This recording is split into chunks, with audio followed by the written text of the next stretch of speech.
Hi, I'm Patrick Madden. I'm the chair of ACM-SIGDA, and I'm here at ASPDAC 2010 with one of my colleagues, Professor David Pan from UT Austin.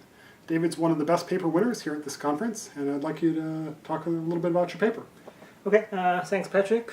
Well, our paper is on the layout decomposition for double patterning lithography. So, can you tell me a little bit, what is double patterning lithography? well, double patterning lithography basically right now, according to the industry consensus, will be the next lithography technology for 22 and 16 nanometer. The reason is because the current leading edge optical lithography is stuck at the 193 nanometer lithography, and we have to print 22 nanometer, 16 nanometer, which is almost 1/10 of the wavelength. So the industry has tried very hard to push it, but right now, it looks like the only option is to, split the pattern to two separate masks and then try to put them together. Because when you split, then the pitch is doubled, right? Then you can do it, right? So basically the problem is you're trying to paint very fine lines, but you've got a broad brush with the higher nanometer wavelength. Yeah, exactly. Okay, right.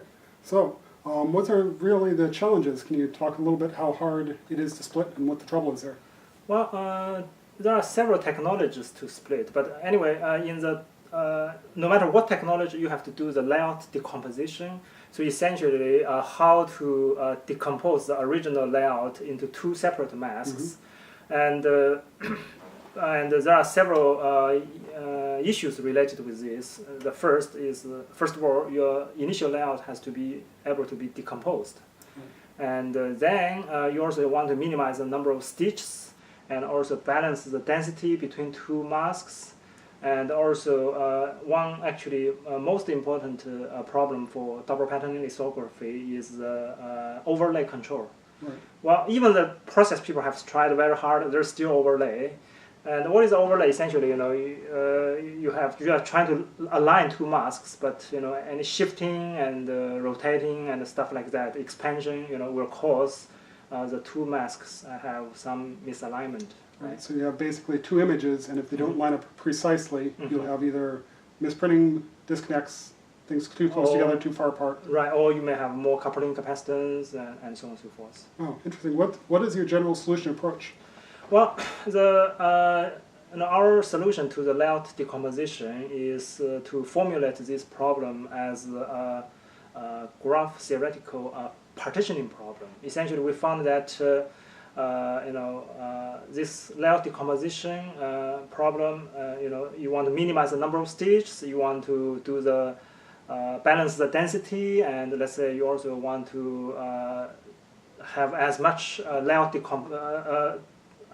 overlay compensation as possible. Supposedly you still have some overlay, but by doing an intelligent layout decomposition, you can mitigate those effects. Okay. So our proposed framework actually, since it is based on partitioning, which is very, very fast, and also it is very flexible to incorporate all these constraints or requirements. In the previous approach, people used something called integer linear programming, but that's very computationally intensive. Exactly. Very good. All right. Thanks very much, and congratulations again. Okay, thank you. And if you have any question about the paper, feel free to contact me. Very good.